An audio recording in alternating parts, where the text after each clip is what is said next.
आदर्श परिवार की तरफ से सभी स्टूडेंट्स को मिशन 100 में हार्दिक अभिनंदन है। आदर्श परिवार आपका हार्दिक स्वागत करता है। हम बात कर रहे थे मैथ्स जो पेपर है BSc का 2020 में संभावित है मई में उसकी, और उसमें हमने पिछले दो पार्ट्स में सेक्शन A D के 26 और 30वें क्वेश्चंस के बारे में बात की थी, उनका रिवीजन किया था। आज हम बात करने वाले हैं सेक्शन A में आने वाले संभावित 10 प्रकार के जो पर्सन्स हैं उनका प्रकार किस प्रकार का रहने वाला है, यानी वो किस टाइप के क्वेश्चन होने वाले हैं। स्टूडेंट्स एक बात ध्यान रखिएगा कि ये जो हम क्वेश्चंस करा रहे हैं ये क्वेश्चन पेपर में नहीं आते हैं, इस प्रकार के आते हैं। आपको थोड़ी प्रैक्टिस करवाई जाती है और इन्हीं के आधार पर आप सीख सकें कि प्रैक्टिस हो और इनके मान बदल के, और इसी प्रकार के क्वेश्चंस लगभग पेपर में आते हैं। तो आप इसी प्रकार के जितने भी क्वेश्चन आपको बुक में मिले वो सारे हल कीजिए घर पे बैठ के, और उम्मीद करता हूं कि आप इन क्लासेस का, आदर्श परिवार की इन क्लासेस का भरपूर फायदा उठा रहे हैं। आप अपने रिलेटिव, अपने फ्रेंड्स, जितने भी जानकार हैं, रिश्तेदार हैं और अभी 10th क्लास का पेपर देने वाले हैं, उनको जरूर ये वीडियो शेयर कीजिए अधिक से अधिक, ताकि उन तक ये जो है वह मटेरियल, ऑनलाइन सामग्री है वो पहुंच सके। क्योंकि कुछ स्टूडेंट्स ऐसे हैं जिन्होंने लास्ट पेपर साइंस का हुआ था, उसके बाद से प्रैक्टिस है उनकी छुट्टी हुई है, तो इन वीडियोस के माध्यम से फिर से उनकी प्रैक्टिस है वो बनी रहे। इसलिए ये आपकी भी जिम्मेदारी बनती है कि अपने बड़े भाई बहन हैं उन सबको भी, और अपने सहयोगी हैं उनको भी ये जानकारी मिले। तो आइए हम बात करते हैं सेक्शन A की। सेक्शन A में टोटल 10 क्वेश्चन आते हैं कितने नंबर के। कुछ क्वेश्चन मैंने बोर्ड पे लिखे हैं। पहला क्वेश्चन मैंने लिखा है 10 का वर्ग ज्ञात करना है। क्वेश्चन इस प्रकार से आता है, वैदिक विधि से 10 का वर्ग ज्ञात कीजिए या आधार विधि से 10 का वर्ग ज्ञात कीजिए। पहली प्रश्नावली का क्वेश्चन है, इसका जो फॉर्मूला होता है वो आप सभी जानते हैं। इसका फॉर्मूला होता है आधार विधि से संख्या प्लस विचलन ऑब्लिक विचलन स्क्वायर। तो निखिलम आधार विधि का ये फॉर्मूला है। इसमें यदि हम देखें तो संख्या यहाँ पे है 17, आधार हम इसका 10 मानेंगे, और यदि संख्या 17 है और इसका आधार 10 से जो विचलन है वह कितना है 7, तो 7 की स्क्वायर विचलन की स्क्वायर करेंगे तो 17 प्लस 7 की स्क्वायर कितनी होती है 49, 49। अब इसमें जो नियम, सॉरी प्लस नहीं ऑब्लिक 17/49। अब इसमें जो नियम होता है वो क्या होता है कि यदि आधार 10 लेते हैं तो इस ऑब्लिक के बाद में जो संख्या रहनी है वह केवल एक संख्या रहनी है। इसका मतलब केवल जो 9 है वो यहीं रहेगा, तो इसके साथ जो संख्या है दूसरी ये कहां आगे चली जाएगी 17 के पास में।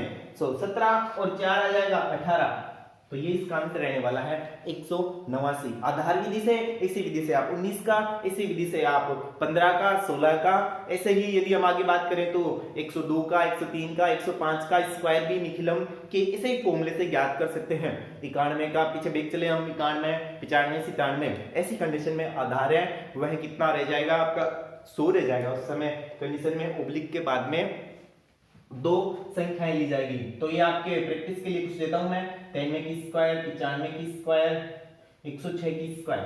आप इसका सॉल्यूशन भी मुझे भेजिएगा। हम बात करते हैं क्वेश्चन नंबर 2 की। क्वेश्चन नंबर 2 में समीकरण दी गई है, उसका हल करना है आपके। 4 या 5 प्रकार की समीकरण है। मैंने ये क्वेश्चन दिया है 1/x-1 प्लस 1/x-4 बराबर 1/x-2 प्लस 1/x-3। यदि हम ध्यान से देखें तो इसमें संख्या में जो हर है दोनों तरफ, इन हरों का योग है वो क्या है, दोनों तरफ बराबर है। तो हम कह सकते हैं दोनों तरफ का हरों का योग क्या है आपका बराबर है। और नियम होता है समीकरण को जब हम वैदिक विधि से हल करते हैं कि यदि दोनों तरफ का हल योग बराबर है तो किसी भी एक तरफ का योग बराबर में 0 है। तो x और x 2x माइनस 4 और 1 दोनों माइनस के जुड़ जाएंगे 5। यदि हम 5 का ट्रांसफर करें तो बराबर में 5, ये x का मान आ जाएगा, x बराबर 5/2। तो इसका सॉल्यूशन है x बराबर 5/2। किसका? 1/x-1 प्लस 1/x-4 बराबर 1/x-2 प्लस 1/x-3। दोनों तरफ हरों का योग यदि हम देखें, यहाँ पे भी 2x-5 हो रहा है, यहाँ भी 2x-5 हो रहा है। 2x-5 बराबर 0, 2x बराबर 5 और x बराबर 5/2।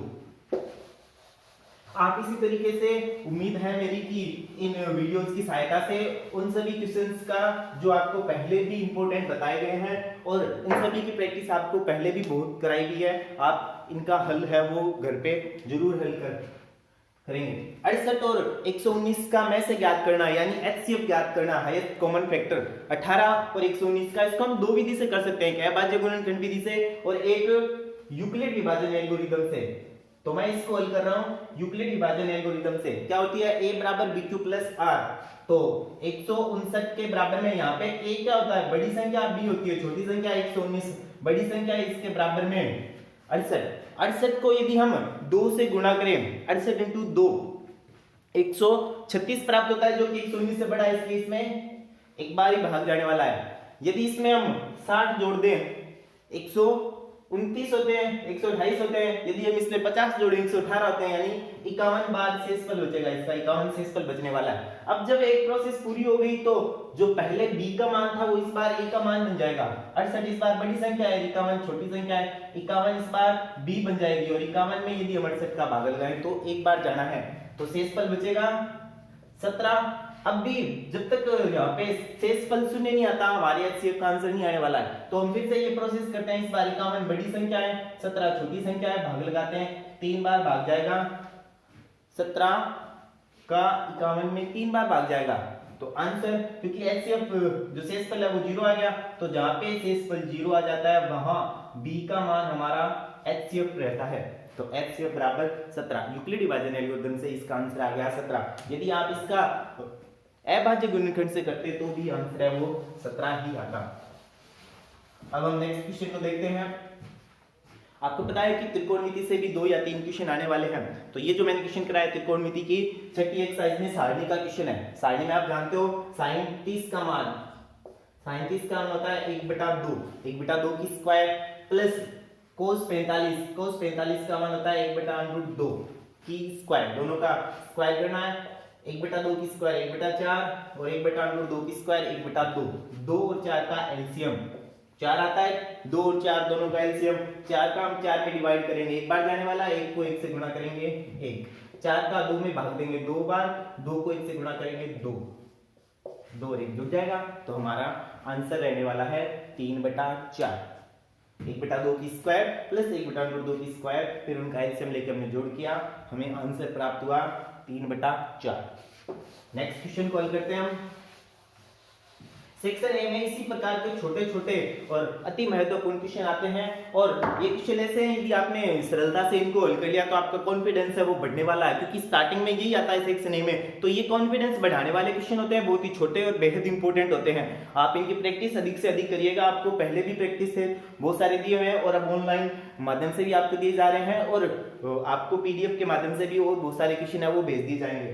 क्वेश्चन नंबर 5, समदूरस्थ बिंदुओं का बिंदुपथ ज्ञात करना है। आपको 2 दिए गए बिंदु है, ये 2 बिंदु है, ठीक है, तो इन 2 बिंदुओं को, हालांकि मैंने क्वेश्चन को थोड़ा सा अधूरा लिखा है या फिर ऐसे भी आ सकता है, 2 बिंदुओं से समदूरस्थ बिंदुओं का बिंदुपथ। तो क्या होता है यदि हम इन 2 बिंदुओं से समदूरस्थ बिंदुओं का बिंदुपथ निकालें, तो यदि हम इन दोनों बिंदुओं को मिला दें तो इन दोनों बिंदुओं को मिलाने वाली रेखा, यानी ए और 2 बिंदु थे आपके पास में, ए और बी को मिलाया, तो ए बी रेखा का जो लंब समद्विभाजक है वही इनका क्या होगा, समदूरस्थ बिंदुओं का बिंदुपथ होगा। तो इसका आंसर क्या होगा, दोनों बिंदुओं को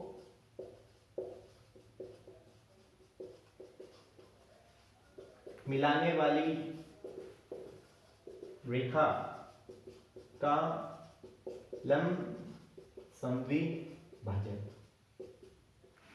दोनों बिंदुओं को मिलाने वाली रेखा का लंब समद्विभाजन, 2 बिंदुओं से समदूरस्थ बिंदुओं का बिंदुपथ। और भी बहुत सारे क्वेश्चन है, एक फरस पे या समतल पे लुढ़कने वाले वृत्त के केंद्र का बिंदुपथ, तो समतल के समांतर रेखा है, और आपको कराए में है, तो आप इनको हल कीजिएगा।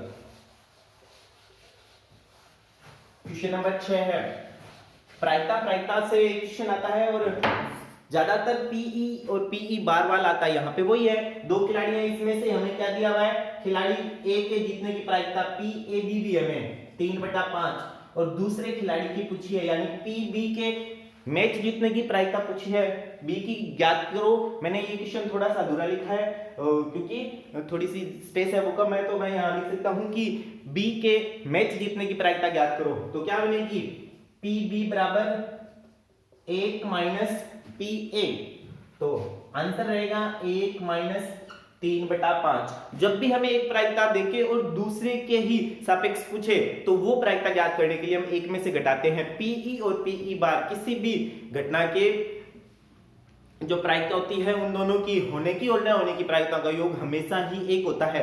पीई प्लस पीई बार बराबर 1 होता है। सीधा भी क्वेश्चन आपको पूछ सकता है कि पीई प्लस पीई बार का मान ज्ञात करो, तो आप आंसर दोगे इसका 1 होता है। तो अब हम 1 में से 3/5 घटा लेंगे। जैसे आपको शॉर्ट ट्रिक से बताया हुआ है कि कैसे ज्ञात करते हैं। जब भी एक में से कोई भी बट्टे वाली संख्या घटाते हैं तो बट्टे में कोई फर्क नहीं पड़ता, यानी हर की संख्या में कोई भी फर्क नहीं पड़ने वाला है, 5 का 5 रहेगा। तो फिर फर्क किस पे पड़ेगा, जो हर है उसको घटा देंगे, अंश में से 5 में से 3 घटा देंगे, कितने आएंगे 2। तो इसमें बी के में जीतने की प्रायिकता आ जाएगी 2/5। नेक्स्ट क्वेश्चन करते हैं हम, क्वेश्चन नंबर 7। सड़क सुरक्षा से आपके सेक्शन ए में 2 क्वेश्चन आने वाले हैं। मैंने आपको एक क्वेश्चन हल करवा रहा हूं मैं।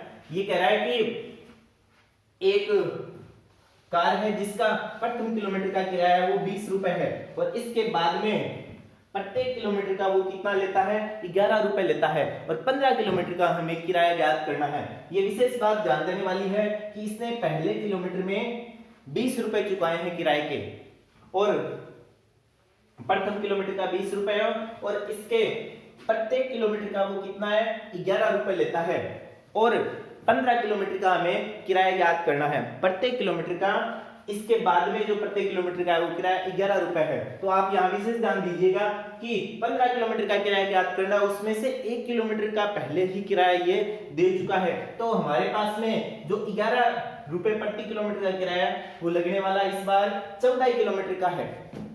जो किराया है वो इस बार 14 किलोमीटर का ही लगेगा क्योंकि 15 किलोमीटर का किराया हमें ज्ञात करना है, उसमें से 1 किलोमीटर का हम पहले ही अदा कर चुके हैं। तो इसका आंसर ये आएगा 20 प्लस 11 को 14 से गुणा करेंगे हम तो कितना होता है 154। 20 और 154 को जोड़ देंगे 174 रुपए। प्रथम किलोमीटर का 20 रुपए किराया अदा कर चुका है और प्रत्येक किलोमीटर का पहले किलोमीटर के बाद में 11 रुपए देने हैं। 15 किलोमीटर का किराया ज्ञात करना है क्योंकि पहले किलोमीटर के 20 रुपए दे चुके हैं, तो हमें इस बार 14 ही किलोमीटर का किराया करना है। 14 को 11 से गुणा करके उसमें 20 जो कि पहले किलोमीटर का किराया हम जोड़ेंगे, तो ये इसका आंसर है 174। आप इन्हीं क्वेश्चंस को मान बदल के भी घर पे प्रैक्टिस करेंगे तो आप निश्चित रूप से ये सीख जाएंगे। ये जो प्रैक्टिस होती है स्टूडेंट्स खुद ही यदि सीखे तो ज्यादा बेटर है कि इन्हीं में मान बदल लो। जैसे इसमें 25 रुपए कर दो किलोमीटर का और 15 किलोमीटर जो 15 रुपए है प्रति किलोमीटर कर दो और आपको क्या ज्ञात करनी है 20 किलोमीटर का किराया ज्ञात करना है। तो आप ये ऐसे बदल के खुद भी सीखें। पूरे कोणों का सवाल है 7.2 एक्सरसाइज का क्वेश्चन दिया मैंने, tan 18 बटे cot 72 डिग्री का मान ज्ञात करना है। इन सभी प्रकार के क्वेश्चन में जो एक बात कॉमन होती है वो आप जानते हैं क्या होती है कि इसमें जो दोनों कोण हैं वो वही कोण होते हैं जो आपस में पूरक हैं। tan और cot आपस में पूरक होते हैं, ऐसे ही sin और cos आपस में पूरक होते हैं और ऐसे ही sec और cosec आपस में पूरक होते हैं। तो जरूरी नहीं है tan और cot का ऑपरेशन साइन और कोस भी आ सकता है और कोसेक और सेक भी आ सकता है। दूसरी बात, इन दोनों का योग सदैव ही पूरक यानी 90 डिग्री रहने वाला है। 18 और 72 दोनों का जोड़ने पे 90 डिग्री आता है। आपको क्या करना है, दोनों में से पहले किसी एक कोण को पूरक कोण में बदलना है। यानी मैं ऊपर वाला 18 डिग्री जो अंश है उसको बदल लेता हूं। यदि 18 को हम लिखेंगे तो क्या लिखेंगे 90 माइनस 72 लिखा जाएगा या फिर पड़ोसी को घटा देंगे, पड़ोसी यानी हर 90 में से जब 72 घटाते हैं तभी 18 आता है। तो पहले हमने 18 को लिखा 90 माइनस 72 और अंश को हमने परिवर्तित कर दिया थीटा को। अब हर में परिवर्तन नहीं होगा। हमारा फॉर्मूला कहता है हमें कि tan 90 माइनस थीटा का जो फॉर्मूला होता है वो क्या होता है, पूरक कोणों का कोट थीटा होता है। तो tan 90 माइनस थीटा किसमें कोट थीटा में बदल जाएगा यानी कोट 72 में। और हर में परिवर्तन नहीं होगा। ऐसे किसी भी क्वेश्चन में केवल एक की तरफ परिवर्तन होना चाहिए, क्वेश्चन माइनस का हो तो भी एक की तरफ परिवर्तन करना है। इसका आंसर बन जाएगा 1। आप साइड में चौकी लगा के कारण भी बता सकते हैं कि ये कोट 72 डिग्री क्यों आया। स्टूडेंट्स मैंने अभी तक 8 क्वेश्चन करा दिए हैं। अब मैं आपको क्वेश्चन नंबर 9 करवा रहा हूं, जो कि ज्यादा संभावना है कि जो ऊंचाई और दूरी वाली एक्सरसाइज है आपकी 8वीं, उसमें से 1 नंबर का क्वेश्चन आ सकता है। क्वेश्चन है कि आप नोट कर लेंगे, मैं यहां लिखा हूं कि किसी समय एक छड़ है, उसकी छाया की लंबाई और छड़ की जो ऊंचाई है उसका अनुपात है वह 1:√3 है। उन्नयन कोण ज्ञात करो। तो इसका यदि हम डायग्राम बनाना चाहें तो इस प्रकार का डायग्राम बनेगा। मान लो ये छड़ है जिसकी ऊंचाई है वह h है और इसकी छाया की ऊंचाई, तो उसने छाया की ऊंचाई का अनुपात बताया है 1:√3। ठीक है, तो मैं इसको h भी मान सकता हूं, मैं इसको 1 भी मान सकता हूं। यदि मैं इसको h मानूंगा तो ये हो जाएगा h/3, और यदि मैं इसको 1 मानूंगा इसकी छाया की ऊंचाई, जो कि अनुपात दिया हुआ है तो ज्यादा सरल है, क्वेश्चन में दिया हुआ है 1 और इसको √3, हमें क्या ज्ञात करना है, ये उन्नयन कोण ज्ञात करना है।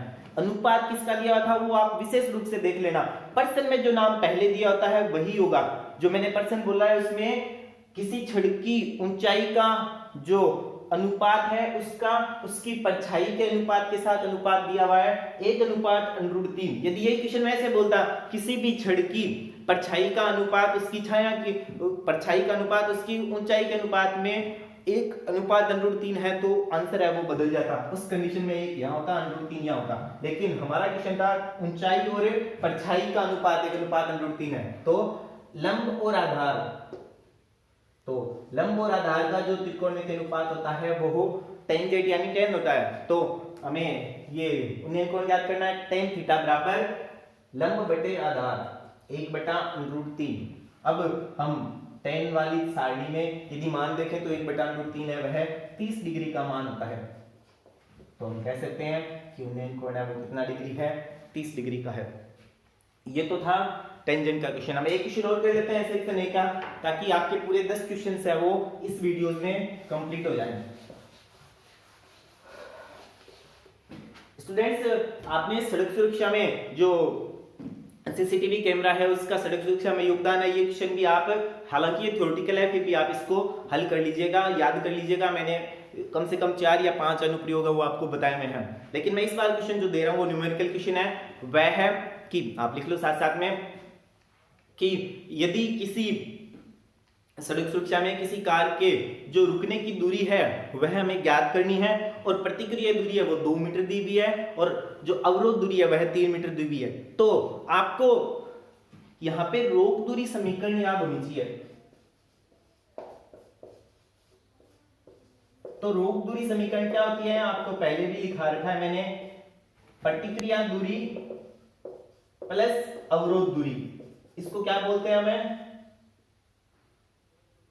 रुकने की दूरी समीकरण बोलते हैं या रुकने की दूरी। ठीक है, तो क्वेश्चन में क्या दिया हुआ था, प्रतिक्रिया दूरी दी हुई थी 2 मीटर की और अवरोध दूरी दी हुई थी 3 मीटर की। तो हम दोनों को जोड़ेंगे तो हमें रुकने की दूरी प्राप्त हो जाएगी।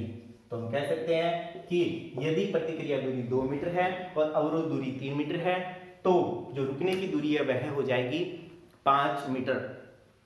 तो स्टूडेंट्स इस वीडियो में हमने सीखा कि किस प्रकार के क्वेश्चन आपके सेक्शन ए में रहने वाले हैं। तो आपसे यह उम्मीद करता हूं मैं कि आदर्श परिवार की ये जो मुहिम है आपको घर बैठे स्टडी मटेरियल प्रोवाइड हो और आपका रिवीजन है वो बहुत ही जल्दी से हो सके, क्योंकि अब तक हमने सेक्शन डी के 2 क्वेश्चन का रिवीजन किया है, सेक्शन ए के 10 क्वेश्चन का हमने एक साथ रिवीजन कर लिया है। तो हम नेक्स्ट वीडियोस में भी आपको जो अन्य सेक्शंस हैं उनके क्वेश्चन है वो लगातार करवाए जाएंगे। कल जो वीडियो आपको आएगा उसमें सेक्शन डी का एक क्वेश्चन आता है आपकी द्विविमीय निर्देशांक ज्यामिति का जो क्वेश्चन होता है उसका रिवीजन हम उस वीडियो में करेंगे। तो उम्मीद करता हूं कि आप सेक्शन डी के क्वेश्चन नंबर 28 की प्रैक्टिस पहले से कर लेंगे, जो कि आपके द्विविमीय निर्देशांक ज्यामिति का क्वेश्चन आता है। आप उसको सीखेगा, मैं भी करवाऊंगा। इस वीडियो को आप अधिक से अधिक अपने जो सहयोगी हैं उनको शेयर कीजिए। धन्यवाद।